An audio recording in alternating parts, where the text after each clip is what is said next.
လုံးပဲမင်္ဂလာပါခင်ဗျာဒီနေ့တင်ဆက်ပေးခြင်းတဲ့သတင်းလေးကတော့အီရန်စစ်ပွဲရဲ့18ရက်မြောက်နေ့နောက်ဆုံးအခြေအနေကိုတင်ဆက်ပေးမှာပဲဖြစ်ပါတယ်အမေရိကန်သမ္မတဒေါ်နယ်ထရန့်က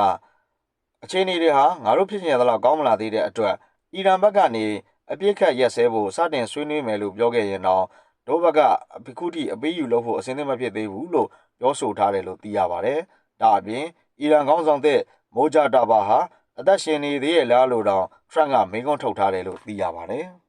အမေရိကန်သမ္မတဒေါ်နယ်ထရန့်က NBC News နဲ့အင်တာဗျူးတစ်ခုမှာ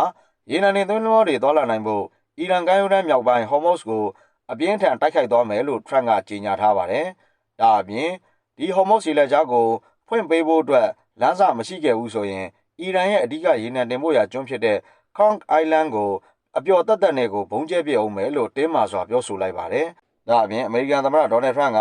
အီရန်ဘက်ကနေစစ်ပွဲရပ်ချင်ခဲ့တယ်ဆိုရင်တော့ဒီထက်ပိုကောင်းတဲ့ကမ်းလှမ်းမှုမျိုးတွေကိုရမှရပ်တန့်ပေးမယ်လို့ပြောဆိုထားတယ်လို့သိရပါတယ်။အမေရိကန်သမ္မတဒေါ်နယ်ထရန့်ရဲ့ပြောကြားချက်တွေကိုအီရန်နိုင်ငံသားရေးဝန်ကြီးအက်ဘတ်အာရချီကတော့လုံးဝကိုညှင်းဆိုထားပါတယ်။ငါတို့ဘယ်တော့မှအပြစ်ရဖို့မတောင်းဆိုထားဘူး။ကိုကိုခုခံရန်အမြဲအသင့်ပဲလို့သူကပြောဆိုထားပါတယ်။ဒါအပြင်အီရန်ခေါင်းဆောင်တဲ့မိုဂျာတာဘာဟာအသက်ရှင်လျက်ရှိကြောင်းဘယ်သူမှသက်သေမပြနိုင်သေးဘူးလို့ထရန့်ကလှောင်ပြောင်ပြောဆိုခဲ့တဲ့အပေါ်အီရန်ဘက်ကတော့သူဟာဒဏ်ရာအနှဲငယ်ပဲရထားတာ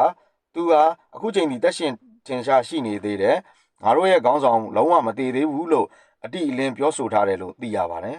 ဒီစစ်ပွဲ18ရက်အတွင်းမှာအီရန်ဘက်ကအရက်သား1300ကျော်သေဆုံးခဲ့ရပြီးအဲ့ဒီထဲမှာအမျိုးသမီးနဲ့ကလေးငယ်400ကျော်ပါဝင်နေရလို့သိရပါတယ်စစ်ဘေးကြောင့်အီရန်ပြည်သူ3သန်းကျော်အိုးမဲ့အိမ်မဲ့စွန့်ခွာထွက်ပြေးနေရပြီးအမေရိကန်ဘက်ကတော့ဒီစစ်ပွဲအတွက်စစ်စိတ်ဒေါ်လာ12ဘီလီယံလောက်ကိုအသုံးပြုထားပြီးပြီလို့သိရပါတယ်အီရန်ဘက်ကလည်းလက်မလျှော့ပဲဘာရိန်ဆော်ဒီနဲ့ဒူဘိုင်းမြို့တွေကိုဒုံးကျည်တွေနဲ့ဆက်လက်ပစ်ခတ်တိုက်ခိုက်နေသေးပဲဖြစ်ပါတယ်။ဟုတ်ကဲ့ပါပရိသတ်ကြီးရေပရိသတ်ကြီးတို့ကရောထရန့်ရဲ့အပျော်တက်တက်ဘုံချက်ကျဲမယ်ဆိုတဲ့စကားပေါ်ဘလို့ထင်မြင်ကြပါသလဲခင်ဗျာ။အီရန်ခေါင်းဆောင်တစ်ကတကယ်ပဲအသက်ရှင်ရရှိရသေးလားခင်ဗျာ။စစ်ပွဲကဘယ်တော့မှပြီးဆုံးမလဲဆိုတာကွန်မန့်မှာဝင်ရောက်ဆွေးနွေးပေးခဲ့ကြပါအောင်ခင်ဗျာ။အခုလိုမျိုးနိုင်ငံတကာနောက်ဆုံးရသတင်းတွေကိုအမြဲတမ်းသိရှိနိုင်မှုအတွက်ကျွန်တော်တို့ရဲ့ Daily Flow Channel လေးကို Subscribe လုပ်ထားပေးခဲ့ကြပါအောင်ခင်ဗျာ။အားလုံးပဲကျမ်းမာချမ်းသာရှင်လန်းကြပါစေခင်ဗျာ။